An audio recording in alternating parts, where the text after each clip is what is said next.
Bismillahirrahmanirrahim. Assalamualaikum warahmatullahi wabarakatuh. Alhamdulillah, wassalatu wassalamu ala Rasulillah Muhammad ibn Abdillah wa ala alihi wa ashabihi wa mawalah wa man tabi'ahum bi ihsanin ila yaumil qiyamah wa ba'd. Ikhwati fillah, azanallahu wa iyyakum. Kita masuki sesi ketiga atau sesi terakhir pada dakwah kita kali ini. Walaupun sesi pertama kedua poin-poin yang harus sampaikan pun tidak tuntas, termasuk baik pesona surga ataupun beberapa amalan calon ahli surga. Sekarang kita masuki sesi ketiga, yaitu kenikmatan, kelezatan yang akan dirasakan, dialami oleh para penghuni surga. Ini pun mengandung poin yang sangat banyak dengan waktu yang sangat terbatas, dijamin juga tidak akan selesai seluruhnya. Adapun poin-poin yang ingin kita sampaikan pada sesi ketiga ini, pertama tentang kenikmatan-kenikmatan yang ada di surga. Pertama, memperbandingkan keutamaan surga dengan kesenangan dunia, karena sesuatu baru terasa kelebihan, keunggulan atau harganya apabila ada perbandingan dengan yang lainnya. Kedua, kita akan membahas makanan dan minuman ahli surga.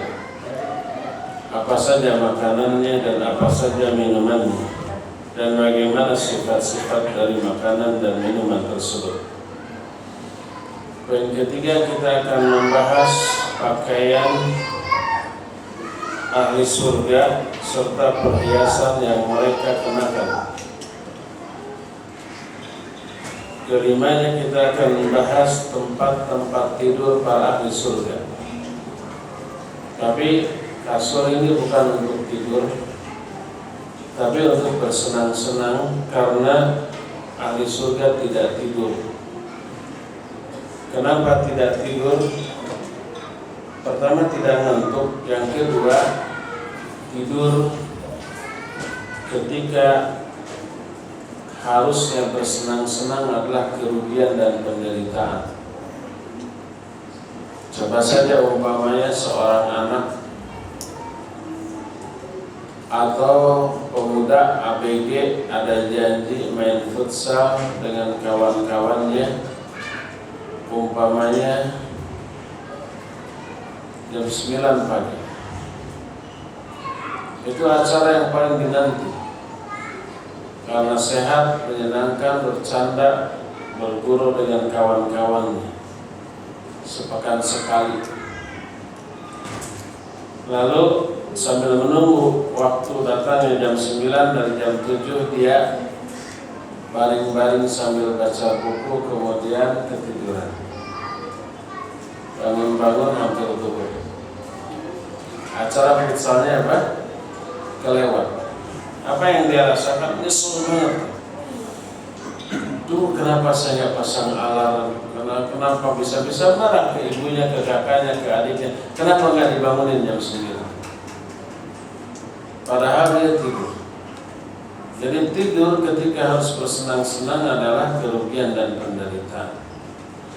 Ahli surga di surga hanyalah untuk bersenang-senang, bergembira ria, berbahagia. Maka tidur ketika harusnya bersenang-senang adalah kerugian. Kita pun nanti akan membahas pelayan-pelayan ahli surga. Kita pun akan membahas kerinduan ahli surga terhadap keluarga, istri dan anak-anaknya. Kita pun akan membahas berkumpulnya para ahli surga dengan keluarganya serta obrolan mereka yang menyenangkan. Kita pun akan membahas angan-angan ahli surga. Ahli surga nanti berangan-angan. Angan-angannya menjadi nyata.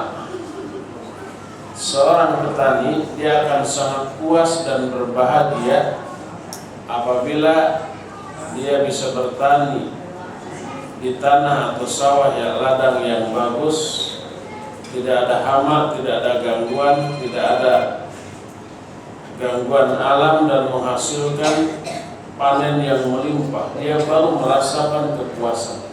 Itu angan-angan petani.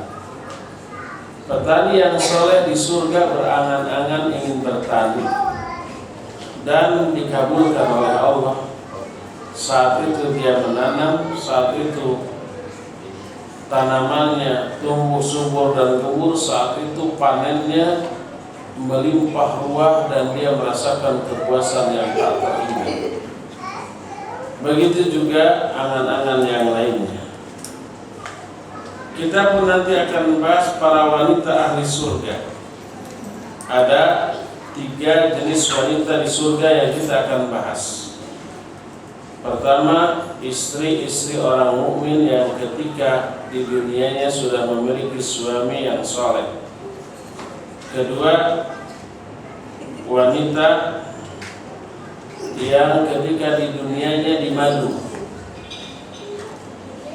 tapi dia salihah dan kemudian ahli surga, bagaimana keadaan dia di surga? Apa juga masih dimadu? Dan yang ketiganya tentang bidadari-bidadari surga. Dan poin terakhir dari sub poin yang barusan, bagaimana dahsyatnya kekuatan syahwat para ahli surga. Selain itu kita pun nanti akan membahas tertawanya ahli surga menertawakan orang-orang yang masuk ke dalam neraka, dan puncak dari seluruh kenikmatan yang dialami oleh ahli surga adalah bisa melihat wajah Allah Subhanahu wa Ta'ala. Itu diantara beberapa poin yang kita akan bahas di dalam sesi terakhir ini. Begitu banyak poinnya, sedangkan waktu terbatas, sehingga dijamin seluruh poin tadi tidak akan terbahas tuntas seluruh. Kita mulai masuki satu demi satu. Ahli surga masuk ke dalam surga dalam sesempurna bentuk, baik fisik ataupun psikis. Secara fisik ahli surga akan seukuran Nabiullah Adam alaihissalatu wassalam ketika Adam pertama kali diciptakan. Tingginya 60 hasta dan itu super kecil dibanding ahli neraka. Kalau dibanding kita sangat besar. Ruangan ini nggak cukup dimasuki oleh Adam alaihissalatu wassalam. Ruangan ini nggak cukup dimasuki oleh ahli surga, harus ngadapang, harus ngadapang teh tiarap baru bisa kepalanya masuk. Ini ada 3 meter. Nah, itu ada sekitar hampir 30 meter para ahli surga. Kecil dibanding ahli neraka. Adapun ahli neraka jauh lebih besar. Gigi ahli neraka saja sebesar gunung Uhud, baru giginya. Bagaimana mulutnya, kepalanya dan badannya? Satu tempat duduk yang ditempati oleh ahli neraka menghabiskan tempat antara Mekah dan Madinah. Jadi kecil dibandingkan ahli neraka, ahli surga ini. Ahli surga cuma 30 meter, ahli neraka jauh lebih daripada itu. Dan itu ada hikmah tersendiri kenapa ahli neraka sangat besar. Salah satunya adalah agar kulit yang melapisi tubuhnya pun super tebal. Untuk apa kulit? Untuk merasakan azab dan siksa yang lebih dahsyat. Karena kulit adalah bagian dari tubuh yang dipasangi ujung syaraf perasa sehingga tubuh bisa merasakan apapun karena ada kulit. Dingin, panas, termasuk sakit, termasuk enak, halus atau kasar, itu karena kulit. Kalau kulit sudah copot, tinggal daging, maka tidak akan merasa apa-apa lagi. Nah, yang dibakar dari ahli neraka hanya kulit yang merasa. Walaupun api nanti masuk ke seluruh bagian dari tubuh, termasuk bagian dalam, termasuk hati atau jantungnya. Allati tattali'u 'alal afidah, sampai si api itu masuk ke dalam hati para ahli neraka. Dan itu nanti akan kita bahas secara detail dan rinci pada waktu membahas masalah neraka bulan depan. Itu pun dijamin tidak akan tuntas, karena cuma 1 hari atau 2 hari, sedangkan poinnya sangat banyak. Kembali ke ahli surga, Nabi SAW bersabda dalam hadis sahih riwayat Imam Muslim dari Abu Hurairah radhiyallahu anhu, "Khalaqallahu azza wa jalla Adam ala suratihi tuluhu sittuna dira'an, fa kullu man yadkhulul jannah ala surati Adam wa tuluhu sittuna dira'an falam yazalil khalqu yanqusu ba'dahu." Kata Nabi SAW, Allah menciptakan Adam dalam bentuknya yang asli, tingginya 60 hasta. Semua orang yang masuk ke dalam surga akan seukuran Nabi Adam, yaitu tingginya 60 hasta. Dan sejak itu ukuran anak turunan Adam berkurang dan berkurang terus sampai sekarang. Sehingga di zaman Nabi SAW mungkin lebih dari 2 meter tingginya, dan semakin kesini semakin kecil. Sekarang kita jarang yang 2 meter. Mungkin 5.000, 10.000 tahun yang akan datang, mungkin manusia itu cuma semeter, mungkin saja. Semakin kesini semakin kecil. Hadis tadi sahih diriwayatkan oleh Imam Muslim. Juga usianya adalah usia seperti yang saya singgung tadi, 33 tahun. Nah, ini perpaduan antara puncak kekuatan fisik dengan kematangan jiwa dan sikap.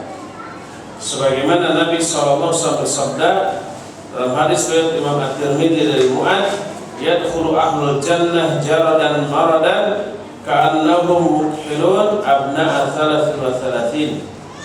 Ahli surga akan memasuki surga dalam keadaan fisik tegap dan tegap.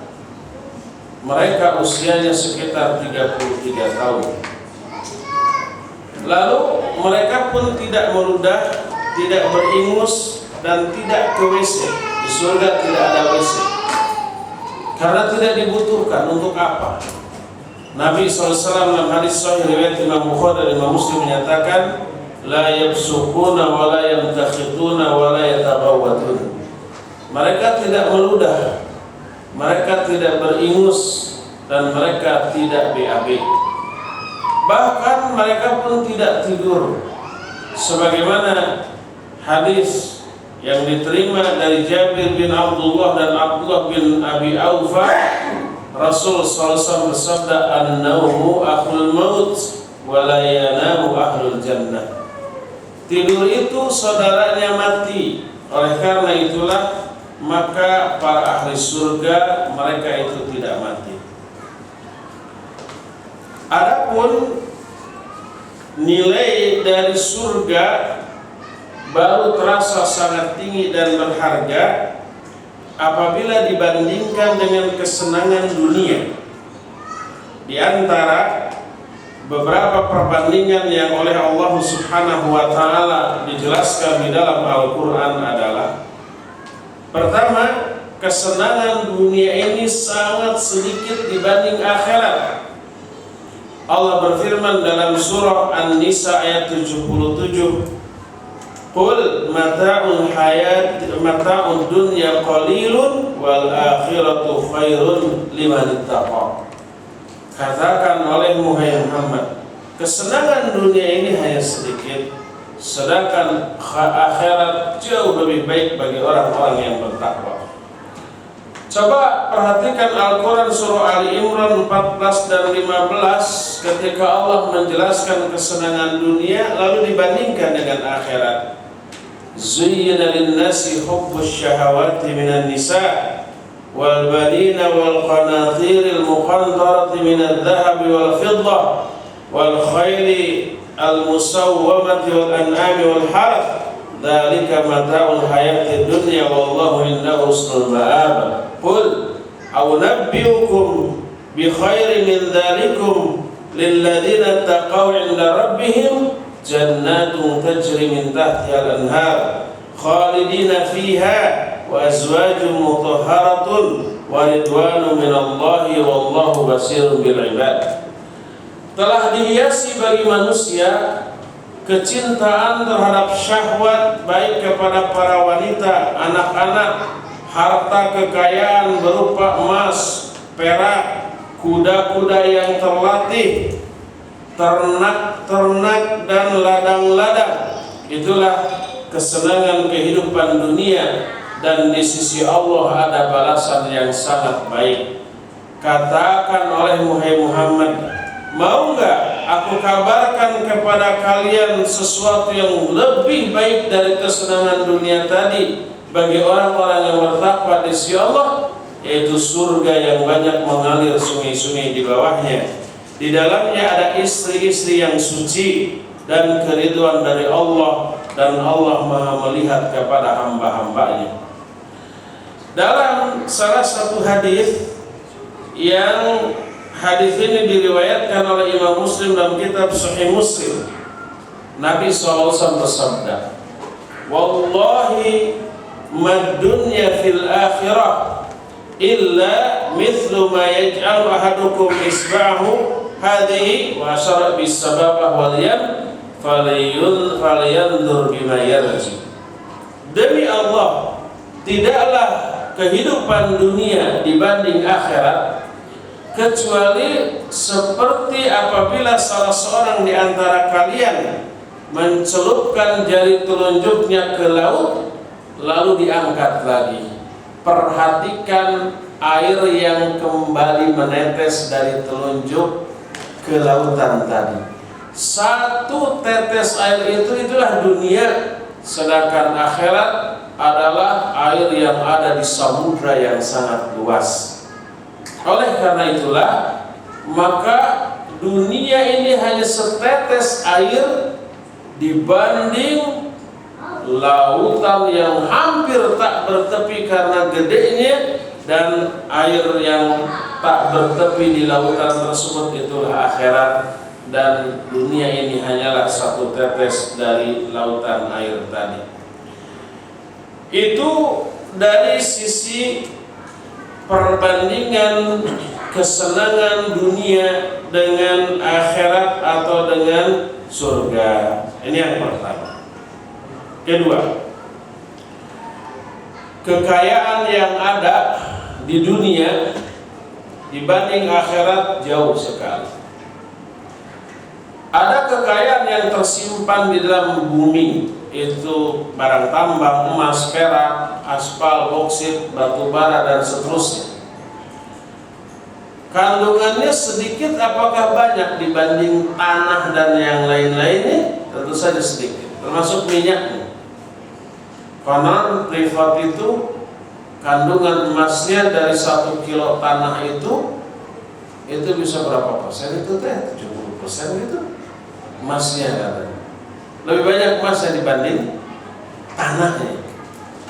Tapi lahannya kan tidak gede-gede amat gitu dibanding seluruh pulau yang ada di Papua gitu. Oleh karena itulah maka ada kekayaan alam berupa emas, perak dan yang lain-lainnya termasuk minyak, itu di dalam dunia. Kalau bagi kita sangat banyak. Adapun di akhirat maka jauh lebih banyak lagi dibanding kekayaan yang ada di alam dunia. Sampai-sampai Nabi SAW menyatakan, "Mawdi'u syautin fil jannah khairu minad dunya wa ma fiha." Sejengkal tanah yang ada di surga jauh lebih baik daripada dunia dan isinya. Kemudian Nabi SAW pun memberikan ilustrasi tentang dahsyatnya wanita ahli surga. Kedahsyatan wanita ahli surga ini digambarkan oleh Nabi SAW dalam salah satu hadis yang sahih diriwayatkan oleh Imam Bukhari dari Anas bin Malik radhiyallahu anhu. Beliau menyatakan lau anna imra'atan min nisa'i ahlil jannah atla'at 'alal ardi la'adha'at ma bainahuma wa la mala'at ma bainahu wa ma bainahuma rihan wa la nasi fiha 'ala ra'siha khairun minad dunya wa ma fiha. Seandainya seorang wanita ahli surga melonggok ke alam dunia, melonggok kayak begitu gitulah, menonjolkan wajahnya ke alam dunia dari surga, niscaya dunia ini akan dipenuhi oleh cahaya yang terang benderang, dan niscaya antara langit dan bumi akan dipenuhi dengan aroma wewangian yang sangat harum. Baru nengok sekali sudah, itu dunia terang benderang, dan seluruh dunia ini akan wangi dengan aroma yang sangat menyenangkan. Bayangkan kalau kita berada di suatu tempat yang penuh dengan bidadari surga seperti itu. Hadis tersebut sahih diriwayatkan oleh Imam Bukhari dan Imam Muslim. Itu yang kedua. Ketiga, di dunia jauh lebih banyak buruknya daripada baiknya dari segala sisi. Tempat di dunia lebih banyak yang bersih atau lebih banyak yang kotor? Lebih banyak yang kotor. Lebih banyak penyakit atau lebih banyak obat? Lebih banyak penyakit. Adapun di surga tidak ada keburukan walaupun sedikit. Seluruh yang ada di surga hanyalah kebaikan, hanyalah keindahan. Ya. Makanan, minuman, dan tidur orang-orang yang ada di dunia menghasilkan keburukan. Orang yang makan maka menghasilkan kotoran dari makanan itu, hasil pencernaan. Baik itu BAB atau BAK atau BA saja, juga menimbulkan aroma yang tidak menyenangkan. Khamr atau minuman keras di alam dunia bisa memusingkan kepala dan menghilangkan ingatan. Para wanita secantik apapun di alam dunia tidak pernah lepas dari hal yang menjijikan. Mereka harus mengalami haid, nifas, dan yang paling banyak ditakuti oleh para wanita adalah perubahan fisik menuju ke arah yang lebih buruk. Kulitnya yang tadinya kencang akan menjadi peot, keriput, gitu ya. Kemudian badannya yang tadinya langsing dan berisi sehingga terkesan seksi berubah menjadi budayut, gemrot, dan menjadi pabrik gula dan lemak, menjadi kaya raya. Ya. Demikian juga seluruh yang tadinya dianggap bagus berubah menjadi jelek. Lain yang dialami oleh wanita-wanita ahli surga, mereka tidaklah mengalami haid, tidak mengalami nifas, tidak meludah, tidak BAB, BAK, juga tidak beringus. Seluruh yang ada dalam tubuhnya, yang dikeluarkan dari tubuhnya hanyalah sesuatu yang menyenangkan, yang wangi bagi suami yang ada di dekatnya.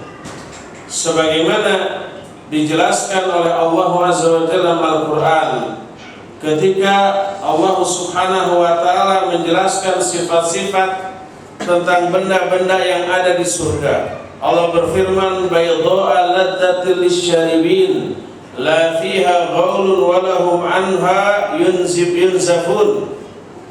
Khamar atau minuman keras di surga warnanya putih, melezatkan bagi orang-orang yang meminumnya.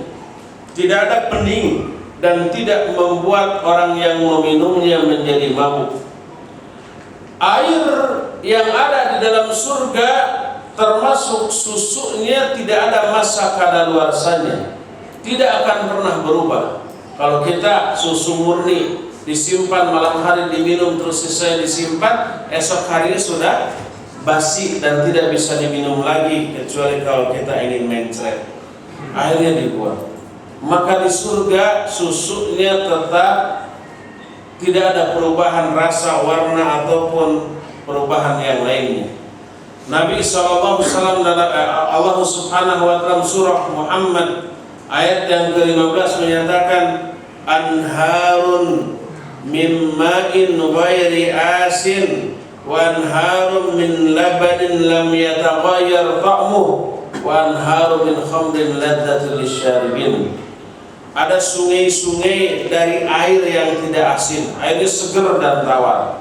Ada sungai dari susu yang tidak pernah berubah rasanya, dan juga air dari minuman keras yang tidak memabukkan bagi para meminumnya. Wanita ahli surga disebut suci, walahum fiha azwajun mutahharah. Di dalamnya bagi mereka ada istri-istri yang suci. Makna istri yang suci itu adalah istri yang tidak pernah haid, tidak pernah nifas, tidak meludah, tidak kencing, tidak BAB, dan tidak mengeluarkan perkara-perkara yang menjijikkan bagi orang-orang yang melihatnya. Ucapan mereka tidak mengandung sedikit pun keburukan dan dosa. Tidak ada ghibah, tidak ada hinaan, cacian, makian, tidak ada perkataan kasar, bahkan tidak ada dosa yang dilakukan oleh para ahli surga. Allah Azza wa Jalla berfirman tentang perkataan para ahli surga, la laghun fiha wala ta'thim. Tidak ada yang sia-sia dalam surga dan tidak ada perkataan yang melahirkan dosa. La yasma'una fiha lagwan wala kidzaba.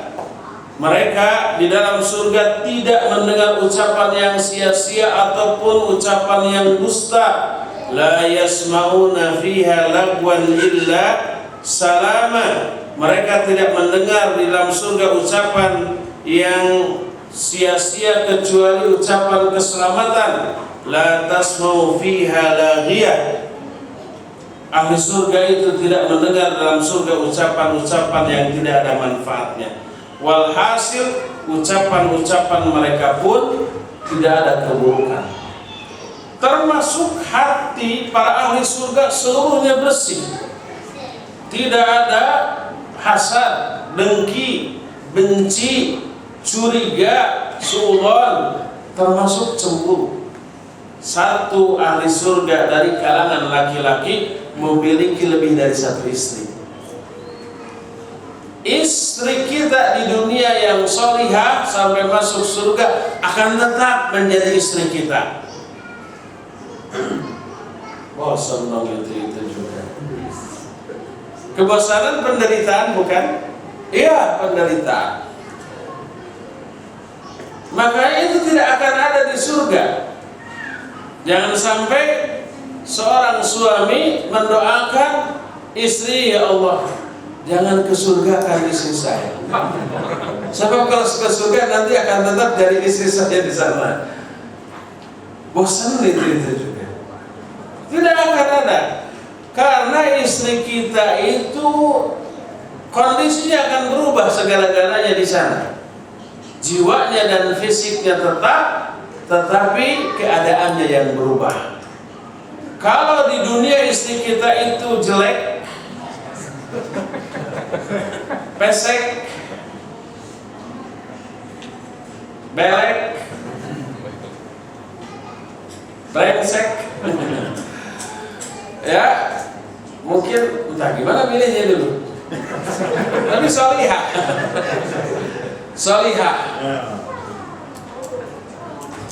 maka dia ahli surga dan tetap akan menjadi istri kita dengan keadaan yang berubah.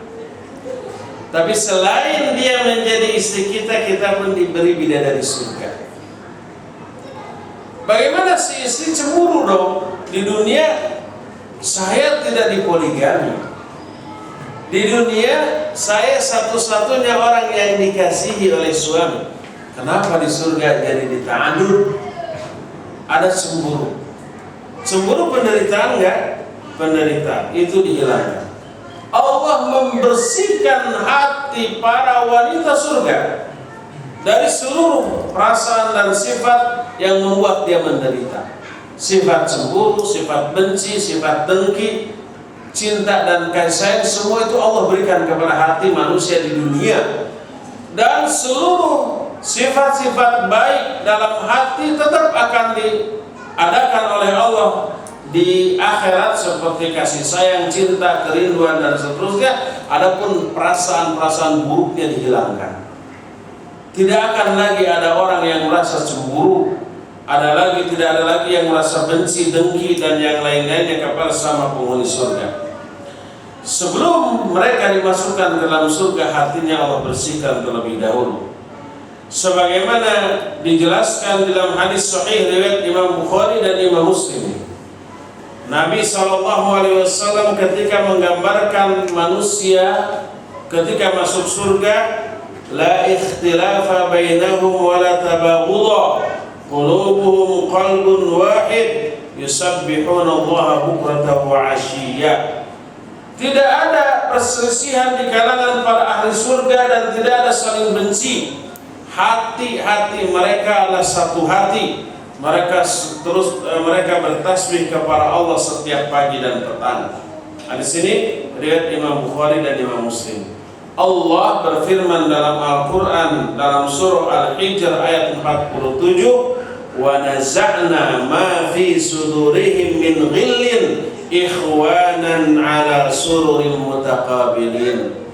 Kata Allah, kami cabut dari hati mereka perasaan dengki dan benci kepada sesama manusia. Mereka akan menjadi saudara di dalam surga. Mereka akan duduk di atas ranjang-ranjang sambil saling berhadapan. Oleh karena itulah maka tidak ada kecemburuan, suudzon, kebencian dengan sesama ahli surga. Tidak ada keburukan dari aspek kondisi hati, tidak ada keburukan dari aspek ucapan, perbuatan dan yang lain-lainnya. Inilah yang ketiga. Keempat, sebanyak apapun kenikmatan dunia akan musnah. Kalau kenikmatan itu tetap ada dalam jangka waktu yang lama, kitanya yang menikmati kenikmatan itulah yang akan musnah. Baik musnah karena mati atau karena sakit. Ketika orang sakit, kenikmatan apapun tidak lagi berasa sebagai sebuah kenikmatan. Orang yang punya mobil mewah, kemudian sakit, stroke, apakah dia bisa jalan-jalan pakai mobil tersendiri? Enggak, baru kena angin sedikit saja sudah batuk. Ketika seseorang umpamanya memiliki uang yang banyak, datangkan daging kambing terlejat, kolesterol, kemudian darah tinggi. Coba si montong sini, ini hobi saya, ternyata nggak boleh. Darahnya akan naik, kolesterolnya akan naik, semuanya begitu. Habis satu butir si montong langsung masuk rumah sakit, kan gitu ya. Di dunia seluruh kenikmatan itu semu dan sementara, ya. Dan suatu saat pasti akan musnah. Adapun akhirat maka selama-lamanya akan tetap ada tanpa ada perubahan, apalagi sampai mengalami kerusakan. Allah Azza wa Jalla menggambarkan kesenangan kehidupan di dunia ini seperti tanah yang gersang, yang tidak ada apa-apa. Lalu dibanjur air hujan, muncullah pohon. Pohon itu awalnya kecil, lalu membesar, lalu beranting, berdaun, berbunga dan berbuah, dan itulah puncak kejayaan pohon. Setelah itu apa yang terjadi? Maka daun-daunnya menguning, ranting-rantingnya mulai mengering, akhirnya pohon itu mati dan tidak hidup lagi. Sesingkat itulah kehidupan di dunia. Allah berfirman dalam Al-Quran dalam surah Al-Kahfi ayat 45 sampai 49. Wadrib lahum mathalal hayatid dunya kama'in anzalnahu minas sama' fakhtarata bihi nabatul ard fa asbaha hashiman tadrahu riyah wa kana Allahu ala kulli syai'in muqtadira. Al-mal wal banun zinatul hayatid dunya wal baqiyatus sholihah khairun inna rabbika thawaba wa khairun amala. Berikan kepada manusia perumpamaan tentang kehidupan dunia. Dia seperti air yang kami turunkan dari langit. Air itu lalu bercampur dengan tanah dan menumbuhkan tumbuh-tumbuhan di muka bumi. Lalu tumbuh-tumbuhan itu membesar, tapi kemudian daun-daunnya menguning dan berguguran ditiup angin.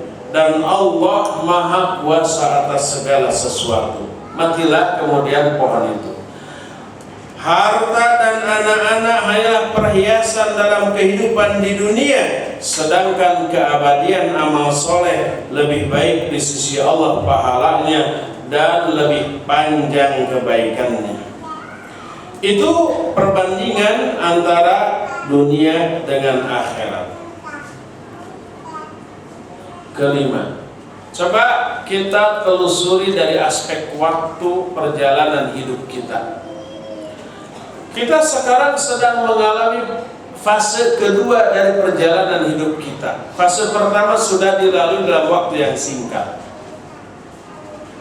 Fase pertama ketika kita hidup sebagai janin dalam perut ibu, dalam keadaan lemah yang tidak bisa apa-apa. Berapa lama kita hidup di sana? 9 tahun. Dan ini sudah berlalu 9 bulan. Lama-lama amat. 9 bulan. Dan kita tidak ingat apa-apa ketika di sana kan? Setelah 9 bulan gubrak kita lahir ke alam dunia. Masuklah fase kedua. Sekarang kita masuk fase kedua. Berapa lama kita hidup di alam dunia? Lebih lama dibanding fase pertama. Minimal bagi kita. Ada yang lebih sebentar, ya. Ada yang baru lahir sudah meninggal. Tapi kita alhamdulillah lebih lama. Sudah puluhan tahun. Ada yang sudah lebih 30, 40, 50, bahkan mungkin lebih dari itu. Ya. Jangan tanya saya sudah berapa lama. Masih muda, tenang. Berapa lama kita hidup? Anggaplah dengan bonus 100 tahun. Setelah 100 tahun kita beralih ke fase ketiga. Kita mati. Masuk ke fase kehidupan ketiga di alam kubur. Berapa lama kita hidup di alam kubur? Sampai kiamat. Berapa lama? Wallahu a'lam. Mungkin 1000 tahun? Mungkin. Mungkin 10.000 tahun, 100.000 tahun, 1.000.000 tahun, mungkin. Kita nggak tahu kapan kiamat terjadi. Pokoknya fase ketiga jauh lebih lama daripada fase kedua. Fase pertama singkat, sudah kita lalui. Fase kedua sedang kita lalui, lebih lama daripada fase pertama. Tapi fase ketiga jauh lebih lama dibanding fase yang pertama, yang kedua. Fase ketiga itu alam kubur, terus sampai hari kiamat. Yang kita alami di fase pertama tidak melakukan apapun dan kita tidak menyadari entah apa yang kita lakukan di sana. Kita juga tidak ingat, bahkan tidak tahu. Nah, kita sedang mengalami kehidupan di fase kedua dengan beragam variasi keadaan dan kehidupan. Ada sedihnya, ada senangnya, ada sengsaranya, ada bahagianya, ada tertawanya, ada menangisnya, ada sempitnya, ada lapangnya, bervariasi. Tapi dijamin lebih banyak senangnya daripada menderitanya. Lebih banyak tertawa atau menangis kita dalam kehidupan? Tertawa. Dijamin tertawa tiap hari. Selama ngaji ini saya dari tadi sampai sekarang berapa puluh kali kita tertawa di sini. Kalau menangis belum tentu sebulan sekali, belum tentu setahun sekali. Ya, jauh lebih sering senangnya daripada sedihnya. terus sampai kita mati. Anggaplah 100 tahun, lama dibanding fase pertama. Tapi dibanding fase ketiga, mungkin 1000 tahun di fase ketiga, mungkin 10.000 tahun, mungkin 100.000 tahun, mungkin 1.000.000 tahun, kita nggak tahu. Pokoknya sampai hari kiamat. Ternyata kehidupan kita di dunia singkat dibanding di alam kubur. Jegur kiamat terjadi. Dunia ini hancur, alam jagat raya musnah. Selesai kita mengalami fase ketiga dari kehidupan kita, masuk ke fase keempat, yaitu kehidupan alam akhirat. Ini lebih lama lagi. Kita dikumpulkan di alam mahsyar, kita ditimbang, kita dibagi buku laporan catatan dari amal-amal kita. Kita nyebrang shiratal mustaqim, kita ada qisas dengan sesama makhluk yang lain, dan itu lama. Sampai terakhir kita ke surga atau ke neraka. Itulah kehidupan kita yang sebenarnya. Terminal akhir dari perjalanan hidup kita adalah di surga dan di neraka. Kehidupan yang sebenarnya ada di sana. Karena tidak ada matinya kita di sana, tidak ada akhirnya. Makanya Allah Azza wa Jalla menyatakan waladdarul akhiratu lahiyal hayawan. Dan negeri akhirat itulah kehidupan yang sebenarnya. Jadi ternyata hidup kita di alam dunia cuma lewat menuju alam kubur, menuju alam akhirat yang berakhir di mana? Di surga atau di neraka. Makanya pantas Nabi SAW menyatakan, kun fid dunya ka'annaka gharibun aw 'abiru sabil. Jadilah kamu hidup di dunia seolah-olah kamu ini orang asing atau orang yang sekedar lewat. Memang kita cuma sekedar lewat di dunia. Sudah dari fase pertama sudah selesai, sekarang lewat di fase kedua. Nggak lama nanti masuk ke alam kubur, itu fase ketiga lebih lama daripada yang kedua. Nanti di akhirat lebih lama lagi sampai berakhir di surga dan neraka. Itulah kehidupan kita yang sebenarnya. Oleh karena itu, mana yang lebih lama masa hidupnya, dunia atau akhirat? Akhirat, jauh akhirat. Coba sekarang, dari segi waktu akhirat jauh lebih lama, bahkan langgeng kalau di dunia sebentar. Kedua, dari segi kesenangan, ibarat satu tetes air dibanding lautan tadi, ya. Kemudian yang ketiga, kenikmatannya, kualitas kenikmatannya jauh. Jadi seimbang nggak antara dunia dan akhirat? Tidak. Kalau begitu, kita harus seimbang antara dunia dan akhirat. Benarkah pernyataan ini? Enggak. Karena nilai akhirat dengan nilai dunia tidak bisa dibandingkan. Kalau seimbang dalam arti 50-50, itu nggak seimbang. Karena nilainya jauh berbeda. Coba seimbangkah antara sekilo emas dengan sekilo batu? Kalau dari segi timbangan iya, tapi dari segi nilai enggak, jauh. Batu nggak ada harganya. Kalau emas, kita bisa buat istana dengan uang yang dihasilkan dari emas 1 kilo. Maka mengatakan kita harus seimbang antara dunia dan akhirat mengandung arti kita menyamakan nilai dunia dan akhirat. Enggak. Kalau seimbang mah itu sama dengan antara emas, ya, dengan batu. Emasnya cuma 1 gram, batunya 1 truk. Nah, baru itu seimbangnya. Emas 1 gram 500.000, batu 1 truk juga 500.000. Itu baru seimbang. Maka membandingkan dunia dan akhirat dengan kata seimbang adalah sebuah perbandingan yang tidak realistis, tidak rasional, dan tidak sebanding sama sekali. Dari sinilah kita melihat bahwa dunia ini tidak ada apa-apanya dibanding akhirat. Suatu saat Nabi SAW berjalan dengan para sahabatnya. Di tengah jalan ada anak kambing yang sudah mati dan si daun telinganya ini sudah rumpung, sudah apa? Rumpung itulah sudah sobek, cacat, sudah patah. oleh Nabi SAW diambil di gigiwing kita. Di gigiwing itu dicempal. Susah cari padanan dalam bahasa Indonesia. Ada enggak di antara kalian yang mau membeli ini dengan harga 2 dirham? Orang-orang menyatakan, ya Rasulullah in kana hayyan. Wahai Rasulullah, kalau anak kambing ini hidup, dia tidak ada harganya. Karena sudah cacat daun telinganya.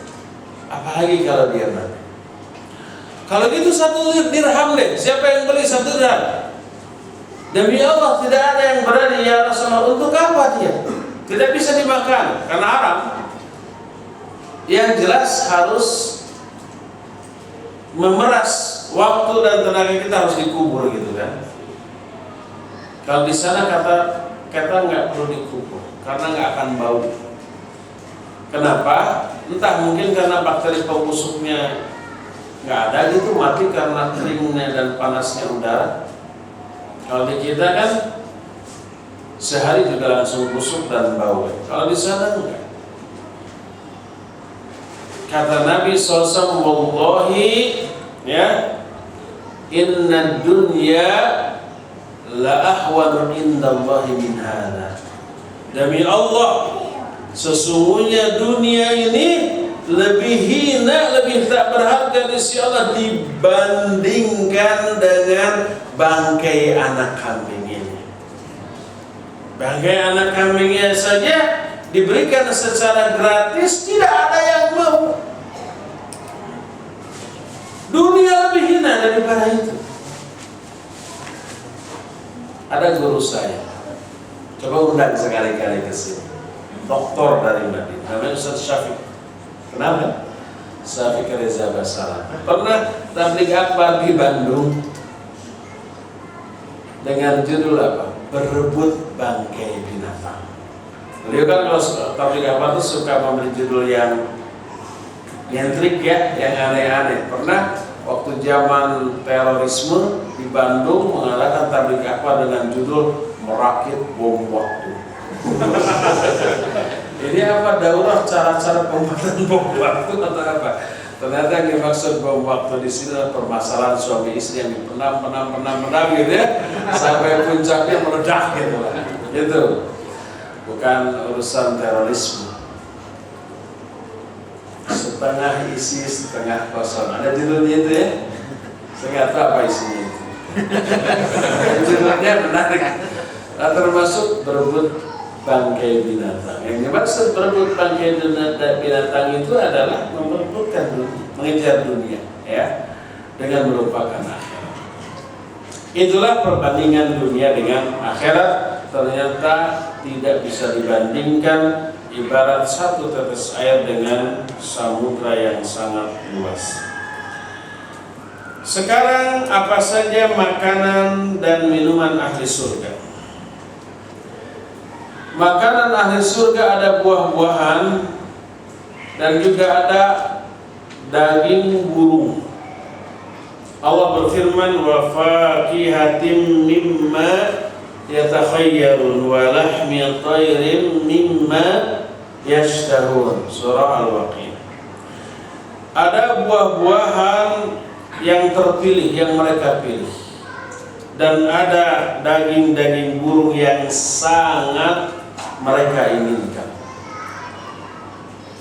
Dari ayat ini sebagian ulama menyatakan sunnahnya kalau mau makan itu buah-buahan dulu baru yang lain. Karena Al-Quran menyebut buah-buahan terlebih dahulu sebelum makanan. Dan ternyata menurut ilmu kesehatan juga benar ya. Orang Indonesia itu dibalik buah-buahan dianggap sebagai cuci mulut dan dimakan setelah makan, kan gitu ya. Padahal menurut ilmu kedokteran yang sekarang berkembang ini, mesti buah-buahan lebih dahulu daripada makanan. Dan ini diisyaratkan oleh Allah dalam Al-Quran ya. Dalam surah Az-Zukhruf 71 Allah menyatakan, wa fiha ma tastahil anfus wa taladul a'yun. Di dalam surga ada segala hal yang sangat diinginkan oleh jiwa dan sangat menyenangkan bagi mata.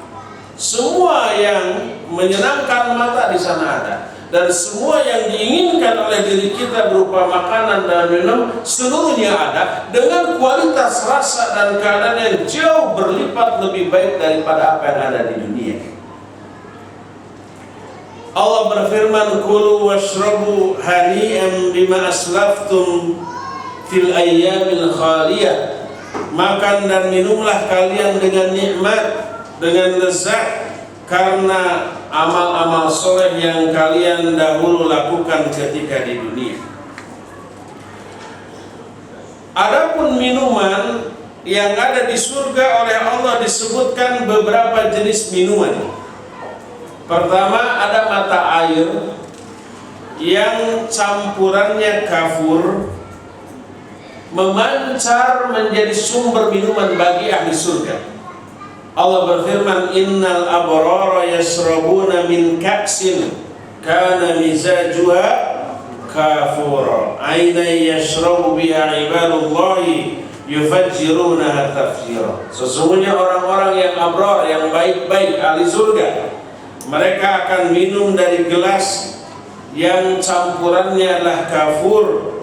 Kafur adalah mata air yang seluruh hamba Allah minum dari kafur itu, yang terpancar bagi mereka dengan yang sebenar-benarnya. Ada jahe di sana, dan kita tahu jahe itu selain nikmat juga bagus untuk kesehatan. Allah berfirman, wa yusqawna fiha ka'san kana mizajuha zanjabila ainan fiha tusamma salsabila. Mereka di dalamnya diberi minum dengan air yang campurannya jahe. Sebuah mata air, dan sebuah mata air di dalamnya, yang mata air itu diberi nama dengan mata air salsabil. Wa mizajuhu min tasnim, juga campurannya dari air tasnim, aina yashrabu bihal muqarrabun, mata air yang airnya diminum oleh orang-orang yang didekatkan kepada Allah Azza wa Jalla. Adapun makanan para ahli surga dijelaskan baik oleh Allah Subhanahu wa taala dalam Al-Qur'an ataupun Rasul sallallahu alaihi wasallam dalam hadis-hadisnya. Di antara jenis-jenis makanan yang disajikan di dalam surga adalah, tadi sudah diisyaratkan, pertama buah-buahan. Buah-buahannya ada yang disebut pertama pisang. Wa ashabul yamini ma ashabul yamin fi sidrin makhdud wa talhim mamdud wa dhillin mamdud wa ma'in maskub. Kelompok kanan, apakah kelompok kanan itu? Fi sidrin makhdud, mereka berada di dalam naungan daun bidara yang lebat. Wa talhim mamdud, dan pisang-pisang yang tersusun. Ada disebut pisang. Ada juga Allah menyebut delima, bahasa Arabnya rumman. Allah Azza wa Jalla menyatakan fihima fakihatu wa nakhlu wa rumman. Di surga itu ada fakih, ada buah-buahan, wa nakhlun, ada kurma-kurma, waruman, dan ada delima-delima. Delima adalah buah-buahan yang di dunia menyegarkan, dan juga manfaatnya hasil penelitian dari aspek kesehatan yang luar biasa. Rasa delima di dunia kita tahu bagi yang sudah mencoba. Adapun di akhirat jauh lebih nikmat dan lebih memuaskan bagi orang-orang yang memakannya. Selain itu ada daging burung seperti yang tadi disebutkan wala mitairin, dan ada daging burung mimma yashtahun yang sangat mereka inginkan. Ada lagi yang pertama disajikan bagi para ahli surga adalah hati ikan. Walaupun Nabi SAW tidak menyebut jenis ikannya, apakah ikannya itu ikan kakap atau ikan fatin atau patin? Patin. Menurut aksen orang Sunda, patin. Sebagaimana disebutkan dalam Sahih Bukhari dari Abdullah bin Salam, bahwa Abdullah bin Salam bertanya kepada Nabi SAW ketika pertama kali Nabi datang ke Madinah. Kata Abdullah bin Salam, ma awwalu syai'in ya'kuluhu ahlul jannah. Makanan apakah yang pertama kali dimakan oleh ahli surga? Beliau menjawab, ziyadatu kabil hud, yaitu kelebihan dari hati ikan. Itu yang kemudian dimakan oleh para ahli surga. Hadis ini sahih diriwayatkan oleh Imam Al-Bukhari. Dalam Sahih Muslim, sahabat yang namanya Thauban menyatakan ada seorang Yahudi bertanya kepada Rasul SAW, fama tuhfatuhum hina yadkhulul jannah, apakah makanan para ahli surga ketika mereka masuk ke dalam surga? Maka Nabi SAW menyatakan kabdul hud, hati ikan. Ini yang dijelaskan di dalam hadis-hadis yang sahih. Selain itu, Nabi SAW pun menyatakan ada daging sapi yang disembelih dan disajikan kepada para ahli surga. Sebagaimana diterangkan dalam hadis yang juga diriwayatkan oleh Imam Muslim, berkata orang Yahudi, fama ghidauhum ala ithriha, apakah hidangan para ahli surga setelah makan jantung atau hati ikan? Nabi SAW menjawab, yunharu lahum thurul jannah alladhi ya'kulu min atrafiha, akan disembelihkan bagi mereka sapi jantan yang ada di surga yang mereka makan secara menyenangkan. Itulah diantara beberapa jenis makanan yang disajikan di surga yang disebutkan di dalam hadis yang sahih tadi.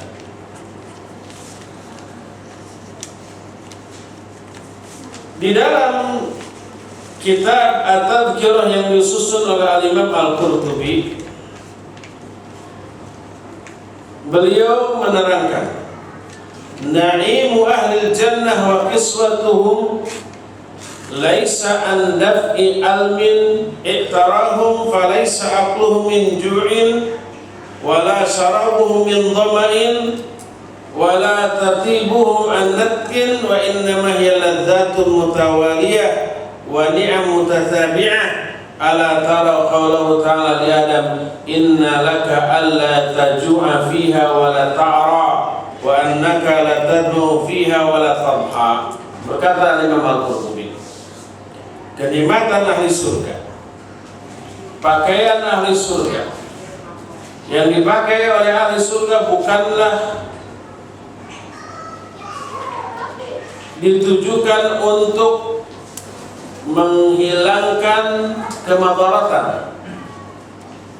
Makan yang mereka lakukan bukan karena lapar, minum yang mereka lakukan bukan karena haus, parfum yang mereka pakai bukan karena badan mereka bau, tapi semua itu dilakukan semata-mata hanya untuk bersenang-senang dan menikmati kelezatan. Apakah setiap orang yang makan ke rumah makan karena lapar?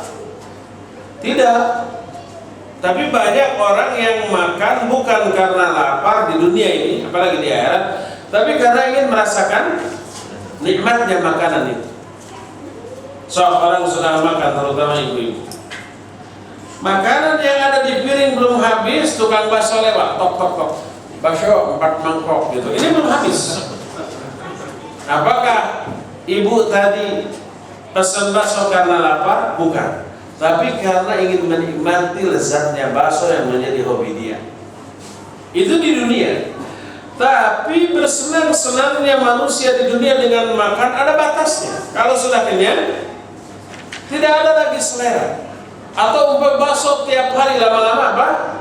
Bosan. Daging tiap hari lama-lama bosan dan ingin kembali ke tahu dan tempe.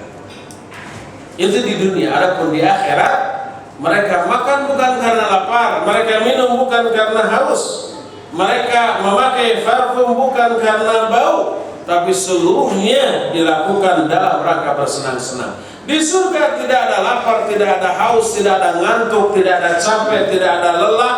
Sebagaimana firman Allah kepada Adam ketika di surga, innalaka alla tajua fiha wa la ta'ra. Sesungguhnya bagimu di dalam surga itu tidak akan merasa lapar dan tidak akan telanjang. Wa annaka la tadmu fiha wa la tadha. Kamu juga selama di surga itu tidak akan merasa haus dan juga tidak akan merasa kepanasan.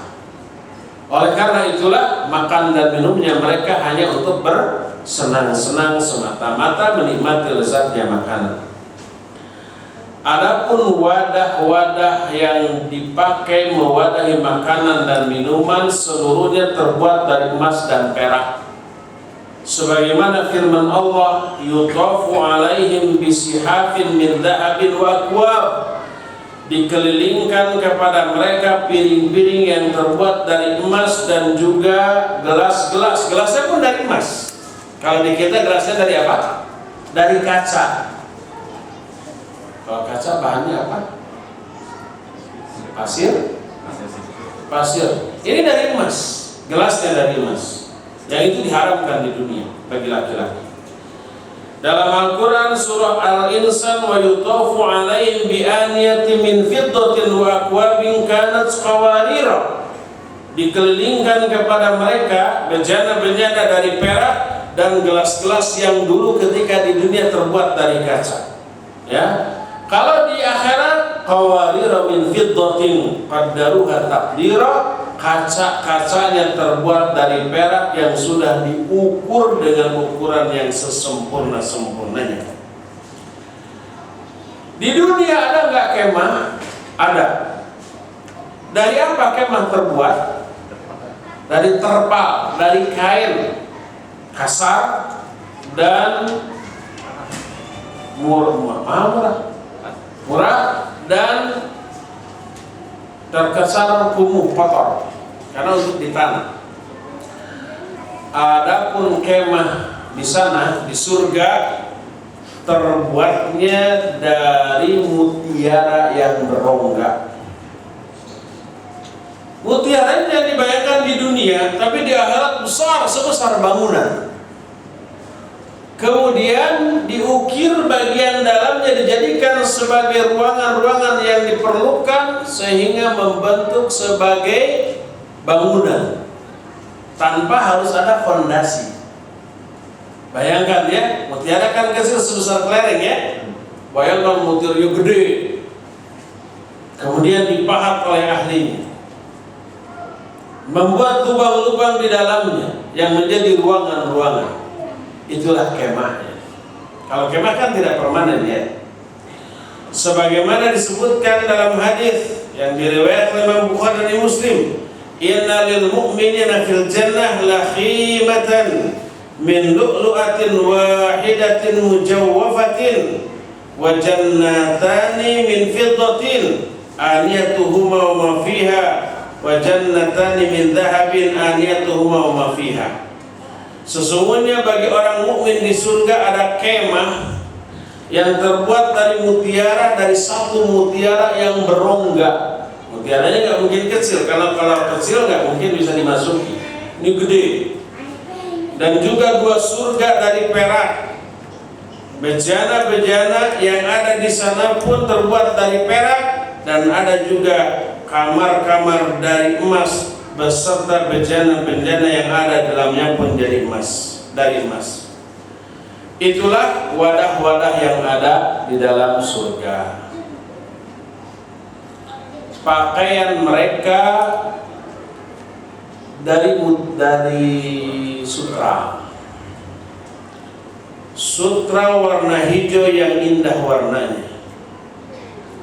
Allah berfirman, wa jazahum bima sabaru jannatan wa harira. Allah membalas mereka karena kesabaran mereka dengan surga dan sutra-sutra. Itu Al-Insan ayat ke-12. Al-Hajj 23 menyatakan yuhallawna fiha min asawira min dhahabin wa lu'lu'an wa libasum fiha harir.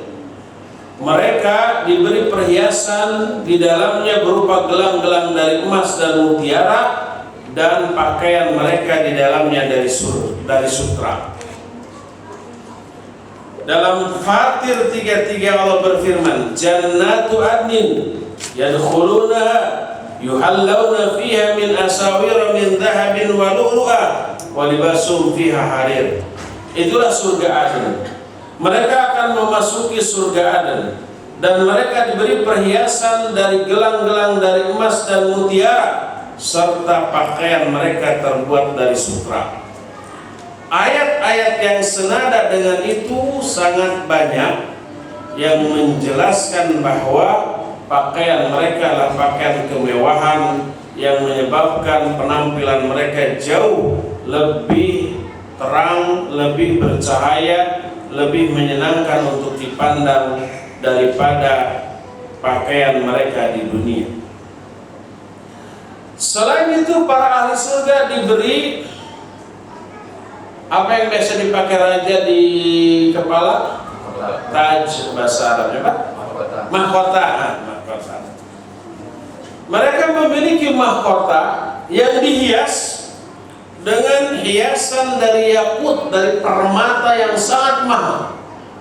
Sebagaimana sabda Nabi SAW, wa yudhaw ala ra'si tajul waqar al-yaquta minhu khairu minad dunya wa ma fiha. Akan diberikan kepada kepala mereka mahkota ketenangan, satu yakut, satu permata yang menempel di mahkota itu lebih mahal, lebih baik daripada dunia dan isinya. Di dunia, pakaian kita tidak bertahan lama, warnanya lama-lama jadi lusuh, kadang-kadang apa? Sobek, kadang-kadang warnanya luntur. Adapun di surga tidak akan pernah mengalami masa usang. Usia kita bertambah, dan penambahan usia di dunia ini membawa perubahan. Kita akan melemah. Kulit kita yang tidak kencang menjadi keriput. Perut kita yang tidak berotot berubah menjadi lemak, dan seterusnya. Akhirnya kita menua, punggungnya bungkuk, dan lemahlah segala-galanya. Itu di dunia. Adapun di akhirat tidak akan pernah ada perubahan. Rasulullah SAW dalam hadis sahih riwayat Imam Muslim menyatakan, "May yadkhulul jannah yan'am wa la yab'as wa la tabla thiyabuhu wa la yafni shababuhu." Orang yang masuk ke dalam surga akan mengalami kenikmatan tanpa merasakan kebosanan. Tidak akan lusuh pakaian mereka, dan kemudaan mereka pun tidak pernah berkurang.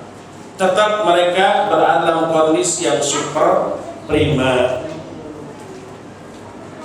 Selain itu, mereka juga punya ranjang-ranjang. Sekali lagi, ranjangnya bukan untuk tempat tidur, karena manusia ahli surga tidaklah tidur. Mereka juga punya pelayan-pelayan yang pelayannya jauh lebih mewah daripada raja termewah yang ada di dunia. Allah berfirman, wa yatufu alaihim wildanun mukhalladun bi aqwabi wa abariq wa ka'sim min ma'in.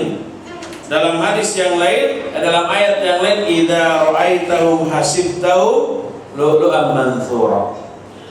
Pelayan-pelayan itu akan berputar mengelilingi atau melayani ahli surga dan mereka abadi dengan membawa gelas dan cerek-cerek atau poci-poci dengan makanan minuman yang melezatkan. Apabila kamu melihat mereka, kamu menyangka seolah-olah mereka itu mutiara-mutiara yang bertebaran. Itu baru pelayannya.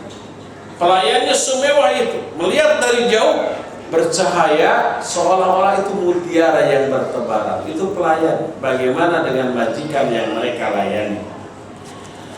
Selain itu, ahli surga, mereka itu ada kerinduan terhadap kenikmatan yang pernah mereka rasakan di dunia. Mereka ingin mengalami itu di akhirat dengan kualitas yang jauh lebih baik lagi, dan keinginan mereka dikabulkan. Salah satunya disebutkan dalam hadis, Inna fil jannati la suqa ya'tunaha kulla jumu'ah fatahubbu riha shimal fatahthu fi wujuhihim wa thiyabihim fayazdaduna hasnan wa jamalan fayarji'una ila ahlihim wa qad izdadu hasnan wa jamalan. Kata Rasul SAW, di surga itu ada pasar. Para ahli surga mendatangi pasar itu setiap Jumat. Ingat, ini jangan berkembang dari pertanyaan. Adakah hari selain Jumat di surga? Kalau ada hari, berarti ada siang, ada malam. Kalau ada siang, ada malam, berarti ada matahari, ada bulan. Nah, jangan sampai berkembang ke sana. Jangan kreatif. Dan saya pernah sekreatif itu.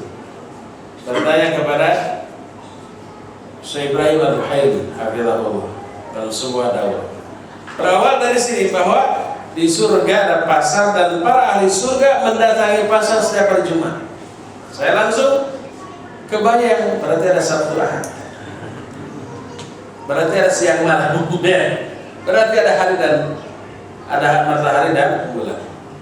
Kawan-kawan saya sesama Ustaz bercanda, Abu Haidar nanya matahari pasti mau ngejemur tuh di surga. Canda itu ya. Apa jawaban saya? Ya akhi, hadha su'ala yanfa'. Wahai akhi, kata, pertanyaan ini tidak ada manfaat karena tidak ada keterangan. Adanya hari Jumat tidak menunjukkan ada hari-hari lain. Adanya hari tidak menunjukkan ada siang dan malam. Adanya hari tidak menunjukkan ada matahari dan ada bulan. Enggak, cukup tawakuf sampai di sana. Di surga ada pasar, mereka mendatangi pasar setiap hari Jumat.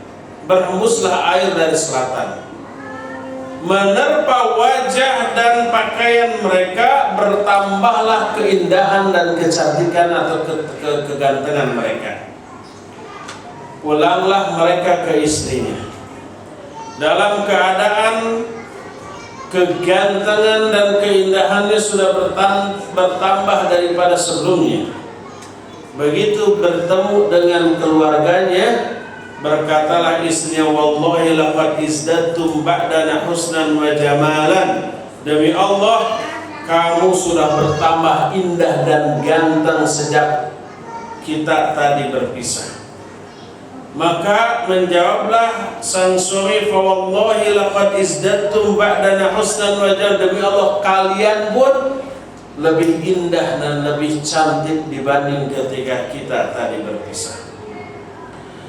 Berkata Imam An-Nawawi ketika menjelaskan hadis ini, yang dimaksud dengan pasar adalah waktu ketika, tempat ketika mereka bertemu di surga. Sebagaimana di dunia pasarlah tempat berkumpulnya manusia. Dan yang dimaksud dengan setiap hari Jumat artinya seukuran sepekan sekali. Jumat di sini usbu atau pekan, bukan harinya. Jadi para ahli surga berkumpul sepekan sekali tanpa menyebut bahwa itu hari Jumat. Jumat di sana maknanya adalah pekan. Dan mereka di sana berkumpul. Oleh karena itulah maka tidak boleh difahami adanya hari Jumat menunjukkan adanya matahari siang dan malam, karena tidak ada siang, tidak ada malam, tidak ada matahari, tidak ada bulan di sana. Adapun disebut angin selatan disebabkan karena itu menurut orang Arab adalah angin yang membawa tetesan air hujan, sehingga air yang berhembus atau angin yang bertiup adalah angin yang memberikan kesejukan, tidak menebar rasa gerah dan panas. Maka yang dimaksud dengan bertiupnya angin selatan, ungkapan untuk menunjukkan bahwa angin yang bertiup adalah angin yang sejuk, bukan angin yang panas, bukan angin yang kering. Sebab kadang-kadang sejuk tapi kering itu merusak kulit. Tapi angin selatan yang saat itu diungkapkan oleh orang Arab adalah angin selatan yang memiliki kelembaban karena mengandung uap air yang tidak merusak kepada kulit kita. Itulah pasar bagi ahli surga. Nah, ada beberapa, tapi yang terakhir saya ingin membahas tentang wanita-wanita ahli surga. Ada 4 poin yang dibahas dalam bab ini, wanita-wanita ahli surga. Pertama, istri seorang mukmin di dunia tetap akan menjadi istri bagi dia di akhirat. Kalau istri itu memiliki lebih dari satu suami, bukan poliandri, tapi suami pertama mati, ya nikah lagi, ya mati lagi, nikah lagi, terus sampai 10. Suaminya 10-10-nya soleh dan ahli surga, maka istri ini hanya akan menjadi istri di akhirat bagi suaminya yang terakhir. Suami pertama, kedua sampai ke-9 enggak, tapi suami yang terakhir. Inilah salah satu hikmah kenapa para janda bekas istri Nabi SAW tidak boleh dinikahi sepeninggal Nabi SAW, karena mereka akan tetap menjadi istri Nabi sampai di akhirat. Menunjukkan bahwa poligami di surga tetap ada. Yang hilang apa? Kecemburuan. Seluruh perkara buruk itu hilang. Tidak ada kecemburuan. Selain para istri Nabi, juga akan ada yang bukan istri Nabi di dunia tapi akan menjadi istri Nabi di akhirat. 2 di antaranya, pertama adalah Maryam. Yang kedua yang juga akan menjadi istri Nabi alaihissalam di akhirat adalah Asia. Siapa Asia? Istrinya Fir'aun. Kedua orang ini oleh Allah Azza wa Jalla disebut di dalam Al-Quran sebagai 2 wanita ahli surga, mewakili wanita-wanita mukminah. Allah berfirman, wa daraballahu mathalan alladziina aamanu imra'ata fir'aun idh qalat rabbi ibni li indaka baitan fil jannah wa najjini min fir'auna wa 'amalihi wa najjini minal qaumidh dhalimin wa maryam ibnata imran allati ahsanat farjaha. Allah telah memberikan perumpamaan kepada kalian tentang wanita ahli surga, yaitu istrinya Fir'aun. Ketika dia berkata, ya Allah, bangunkan untukku sebuah rumah di sisimu di surga, dan selamatkan aku dari Fir'aun dan kekejiannya, dan selamatkan aku dari kaum yang zalim.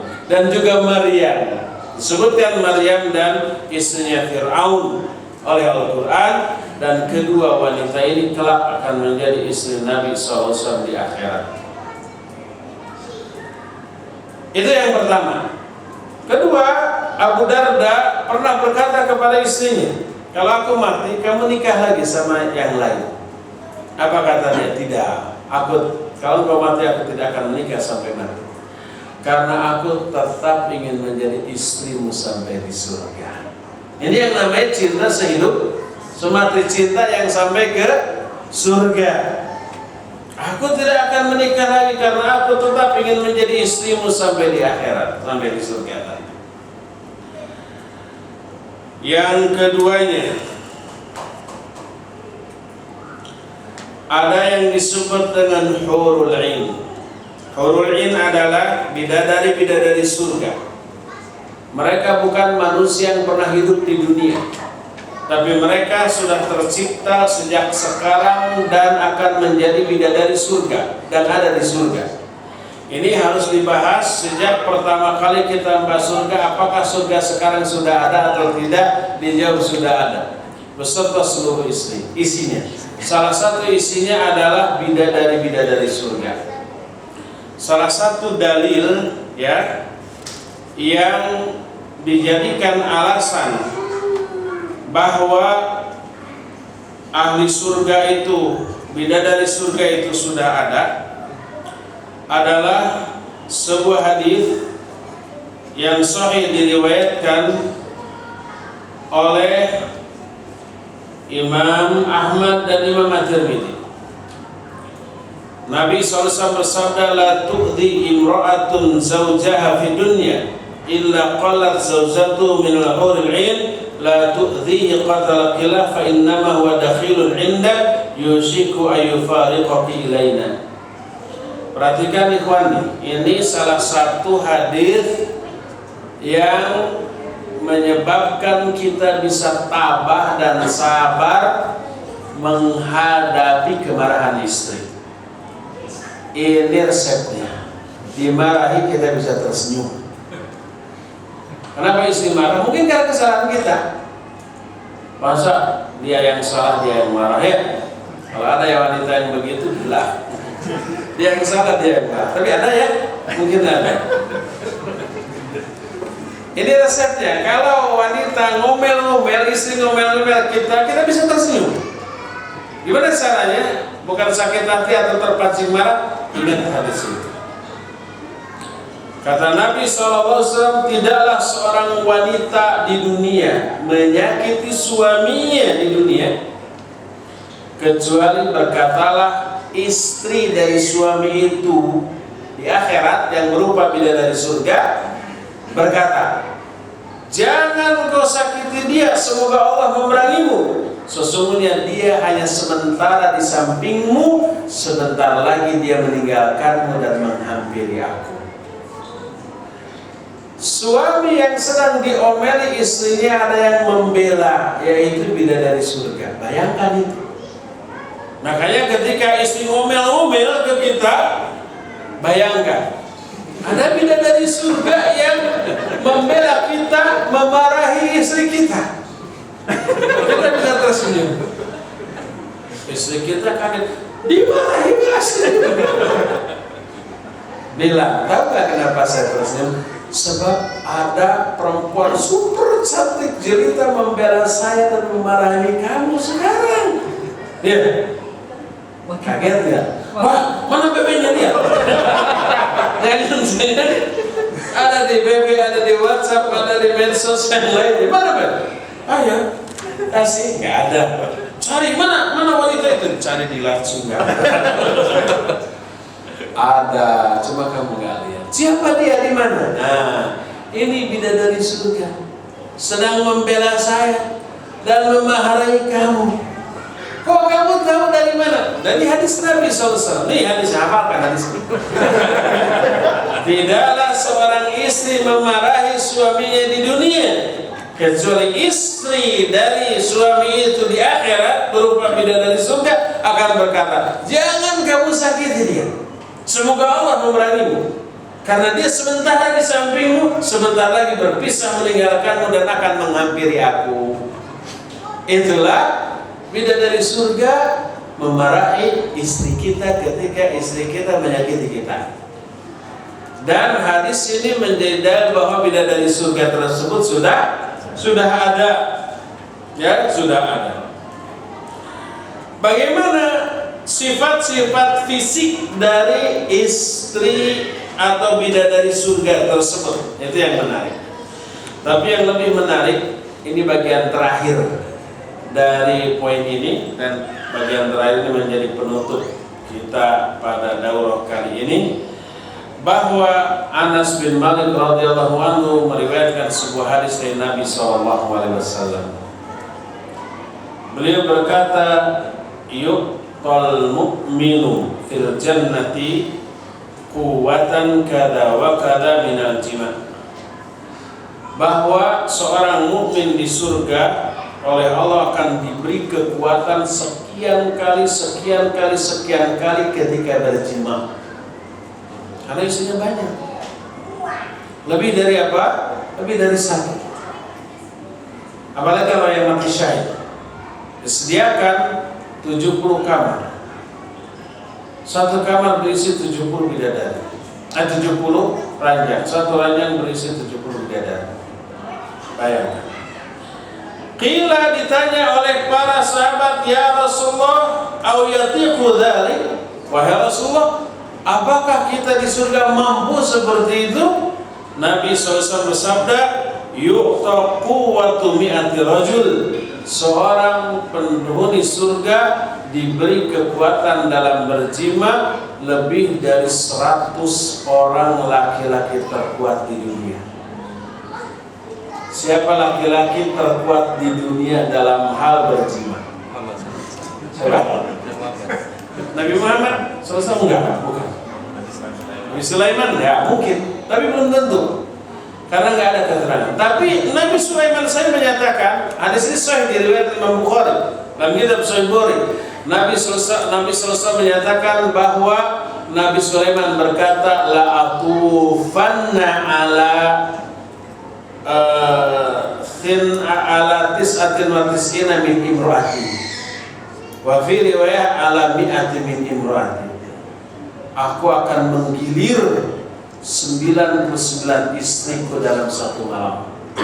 Dalam riwayat lain 100 orang istriku dalam satu malam. Aku akan gilir mereka. Dan aku berharap seluruh mereka itu hamil dan melahirkan satu mujahid di jalan Allah. Aku akan bentuk pasukan berkuda. Apa pasukan apa? Kavaleri apa? Pasukan berkuda untuk berjihad di jalan Allah. 100 orang istri digilir hanya dalam satu malam. Kuat enggak? Kuat. Dan itu belum tentu yang terkuat di dunia. Nanti di surga diberi kekuatan 100 kali lipat laki-laki terkuat. Kebayanglah ya. Makanya jangan khawatir. Kata kawan Nabi Sulaiman, qul insyaallah. Katakan olehmu insyaallah. Walam yaqul insyaallah. Tapi dia tidak mengatakan insyaallah.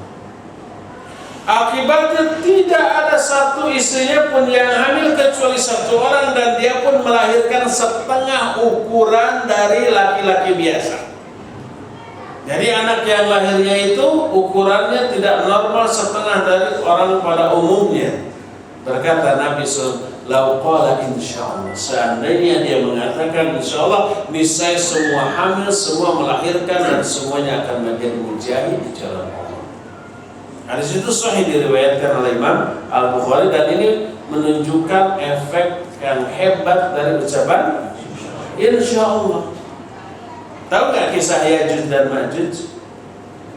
Ya, yang menggali terus pas mau tembus, besok kita lanjutkan lagi kembali. Ditutup lagi oleh Allah lebih kuat dari biasa.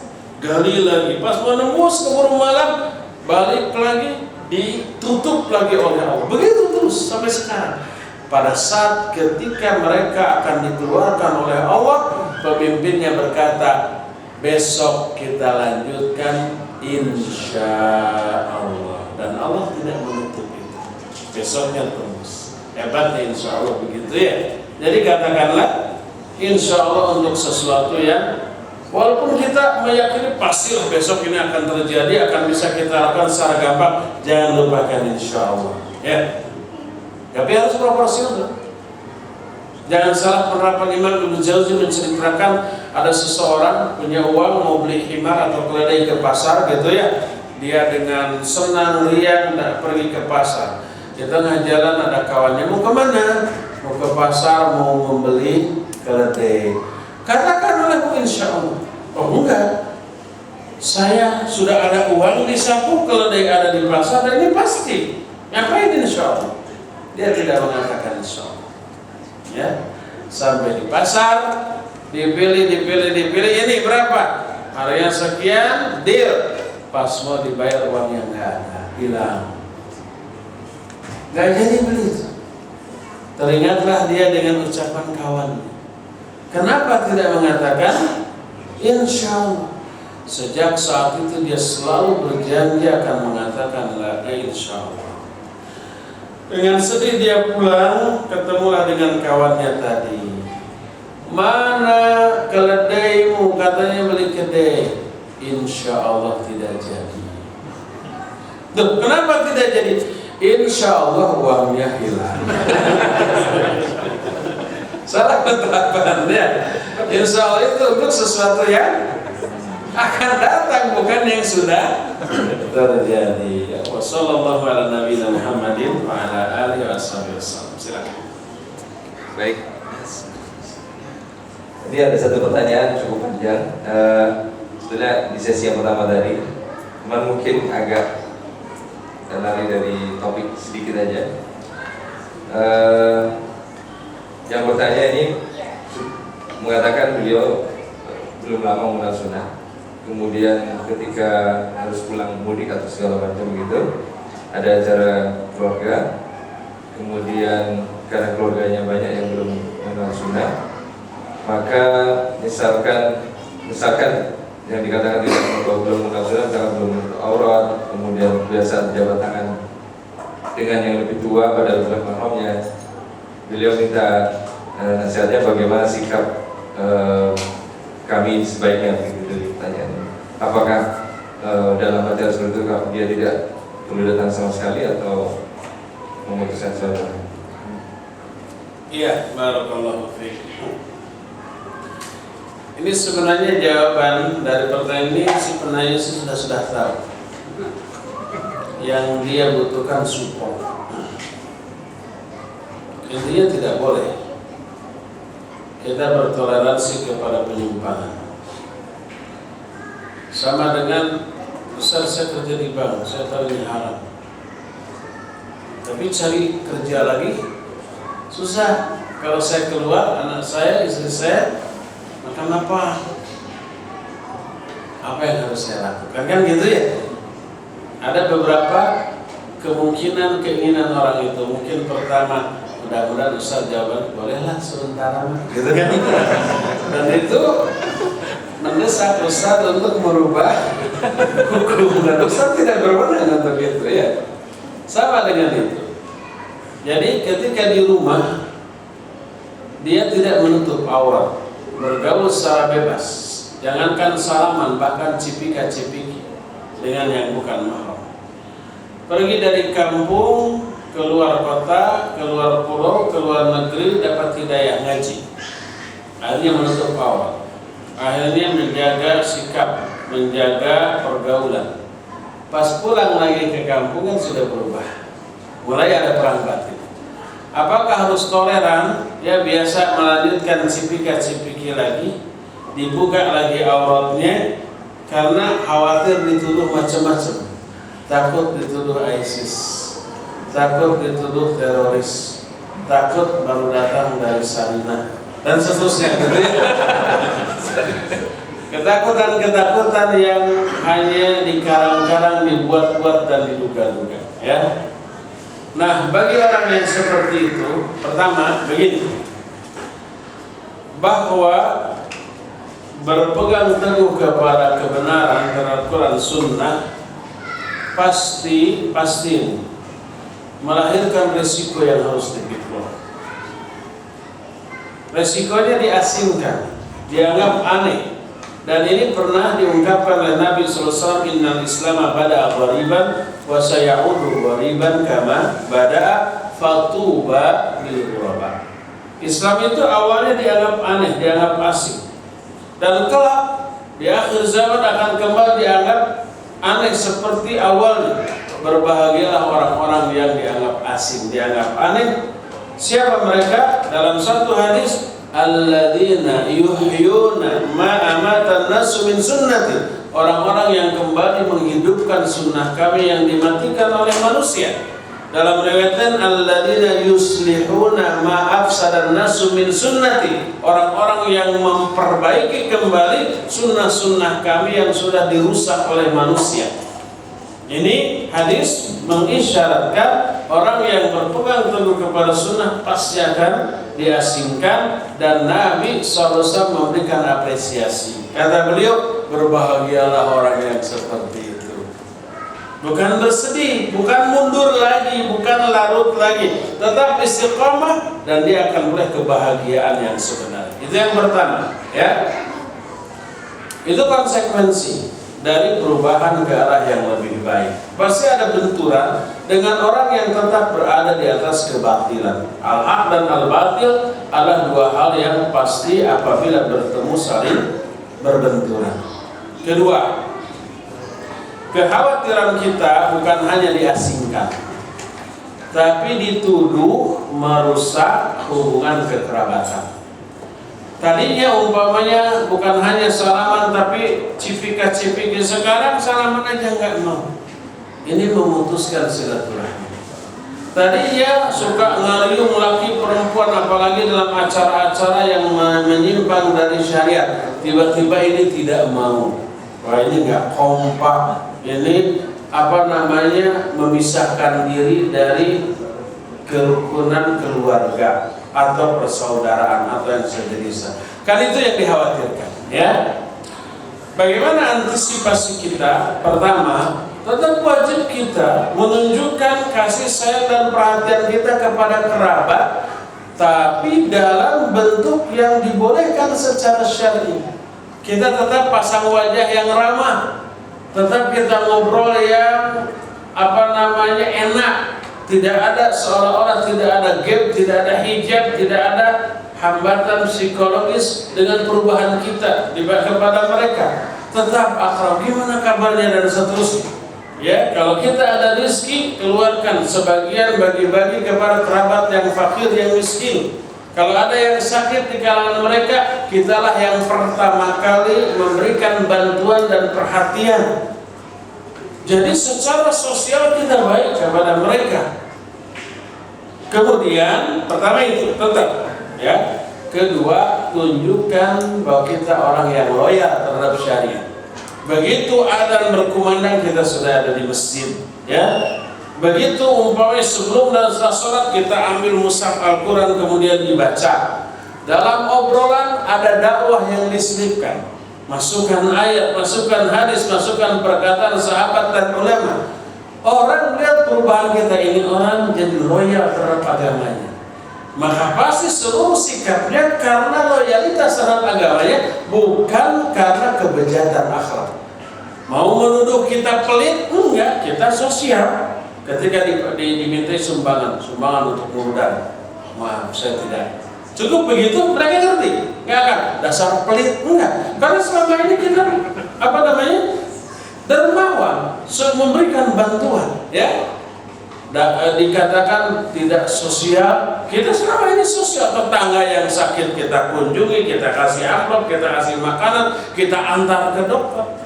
Kita dikenal orang dermawan, orang ramah, orang yang bersosialisasi. Pas suatu saat kita dimintai sumbangan untuk hal-hal yang terlarang secara syar'i, lalu kita tidak memberi, nggak akan ada tuduhan si pelit tadi. Karena kita sudah dikenal sebagai orang yang dermawan. Pasti mereka akan menyangka ini pasti keyakinan agama yang benar, tapi kita belum bisa seperti dia. Pasti begitu.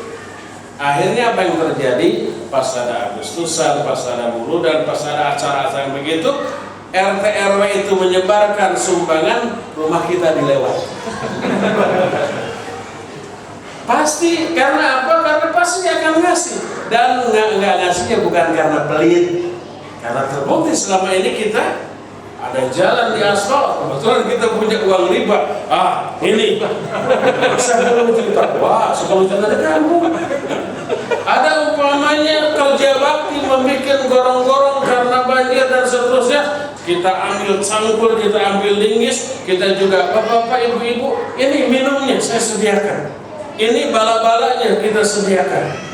Kita dermawan dan sosial, ikut.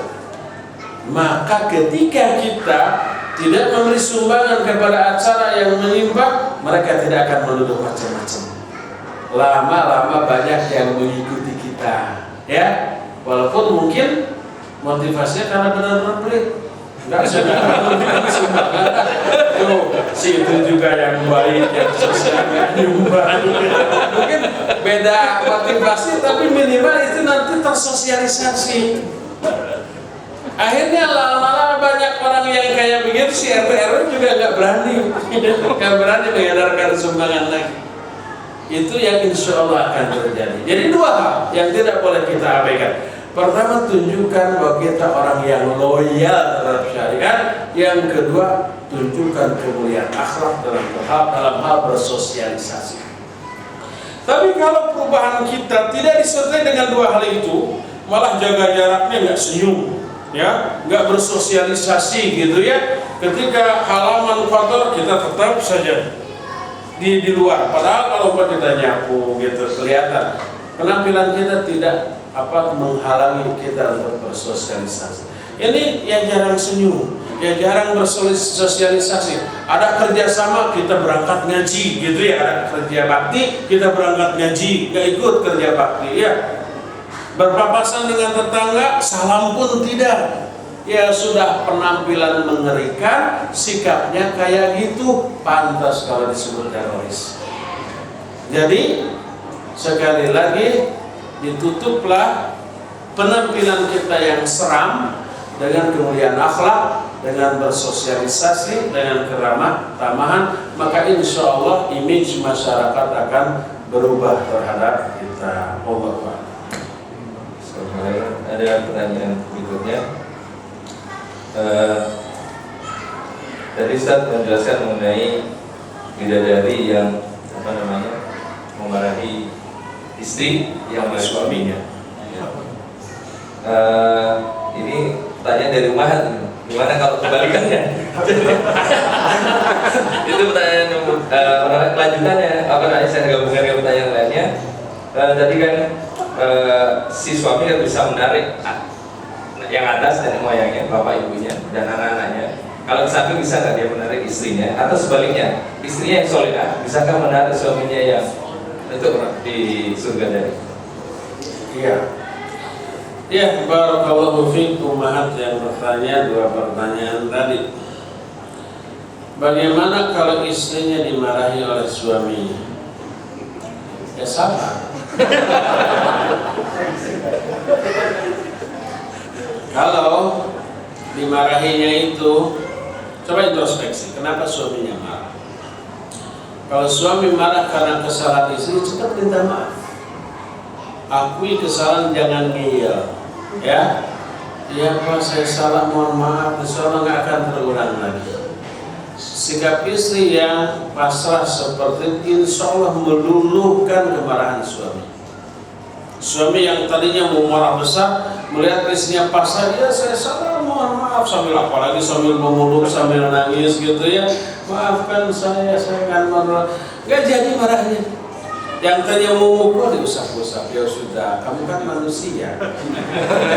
Saya juga bukan malaikat, mungkin kesalahan saya lebih banyak dari kamu, dan saya maafkan. Bakal begitu. Jadi kalau orang salah wajar, yang bikin kesel sudah salah, ya itu yang memancing kemarahan siapa? Istri itu salah lalu tidak dimarahi, cuma ditegur, diingatkan, lain kali jangan begitu. Capek tuh, makanya saya salah begini, kamu juga malah membalikan. Suami yang tidak akan marah menjadi tersulut untuk marah. Oleh karena itu, sekali lagi, kalau suami marah, introspeksi, kenapa suami marah? Kalau itu karena kesalahan dirinya, maka cepat akui dan minta maaf, kemudian perbaiki di masa yang akan datang. Insya Allah suami akan luluh, tidak akan melanjutkan kemarahan. Ya, kalau kemarahan suami tersebut untuk menutupi kesalahan suami, ada yang begitu? Ada. Suami salah, oleh istri tanya, dari mana Pak? Biasanya pulangnya jam 5, ini jam 9 malam baru pulang. Merasa dicurigai, padahal cuma bertanya, merasa dicurigai, marah. Memangnya nggak boleh saya pulang jam 9? Tahu nggak saya banyak meeting umpamanya. Padahal habis jalan-jalan. dia salah, tapi untuk menutupi kesalahannya dia marah, maka jangan dilanjutkan. Buka dan minta, oh ya maaf saya salah, mungkin bapak masih capek ya, harusnya saya itu memuliakan. Ulin langsung bertanya, maaf saya salah, keliru. Meminta maaf bukan karena salah, tapi untuk meredam situasi. Tunggu momen yang pas. Kalau tidak menemukan momen yang pas, maka jangan diungkit-ungkit untuk menghindari kemarahan yang muncul tanpa diduga. Terus bagaimana tentang kecurigaan tadi? Maka ingat, kalau itu benar suami itu kelayapan gak karuan, itu karena imannya yang sedang kurang. Tambah imannya, yuk Pak ada pengajian di sana, ikut ngaji. Tanpa mengungkit-ungkit itu. Ini ada kaset yang bagus ceramah dari ustaz tertentu, yuk kita dengarkan bersama. Saya sudah dengar tapi ada satu poin yang saya kurang paham, nanti akan kita tanyakan ya, coba gimana. Nah maka dengan itu ada input ilmu yang masuk ya. Kalau dulu memang dia dalam kasus yang dicurigai itu melakukan kesalahan, dia akan menyadarinya, kemudian tidak akan mengulanginya kembali. Walhasil begini ya, si istri ataupun suami, siapapun yang marah duluan, siapapun yang emosi, maka pasangan yang tidak sedang emosi harus mengendalikan situasi agar tidak menjurus ke arah yang lebih buruk. Minimal diam untuk menghindari kemarahan pasangan tanpa mengungkit siapa benar yang siapa salah. Sebab taruhannya ini bukan siapa yang benar siapa yang salah, tapi ini rumah tangga ini harus lurus kembali, harus kondusif kembali, harus menyenangkan kembali. Siapa yang salah siapa benar itu nomor sekian.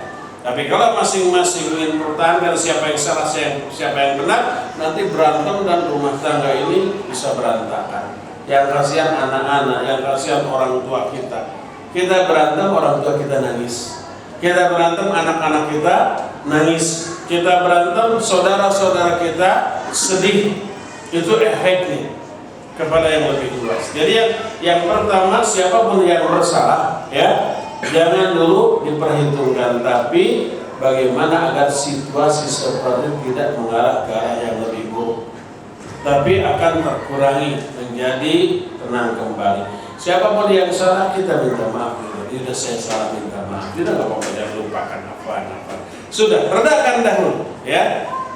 Kapan itu diungkit? Ketika masanya tiba. Kalau masa itu tidak tiba-tiba juga, selalu ketika akan mengungkit, berbahaya, bisa muncul lagi. Sudah, jangan diungkit. Tapi kita tahu permasalahan intinya, penyebab utamanya iman pasangan kita ketika itu sedang turun. Tanpa harus mengaku dosa dan salah, naikkan iman itu. Dia akan sadar sendiri kelak dan akan memperbaiki kesalahan, bertobat kepada Allah tanpa harus menunjukkan tobatnya di hadapan kita sebagai pasangan. Itu yang menjadi rahasia agar hidup kita tenang. Berkata Imam Ahmad bin Hanbal rahimahullah, aku sudah berumah tangga dengan istriku selama 40 tahun dan selama itu tidak pernah kami berselisih walaupun hanya satu kata. 40 tahun tidak pernah berantem, berselisih walaupun harus satu kata. Apakah karena tidak pernah ada yang berbuat salah? Bukan. Pasti sebagai manusia ada kekurangan, ada kesalahan. Tapi pihak ya yang tidak berbuat salah memaklumi dan memperbaiki kesalahan pasangannya dengan cara yang syar'i, dengan cara yang baik. Akhirnya tidak pernah ada pertengkaran di antara mereka ya. Itu saja saran saya. Wallahu a'lam bishawab. Lalu wanita solehah tadi apakah bisa menarik suaminya ke surga yang katanya?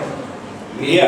Dihubungkan dengan misalnya Rasulullah SAW, orang tua beliau tidak muslim, kemudian paman beliau juga tidak muslim. Apakah beliau juga bisa menarik? Iya.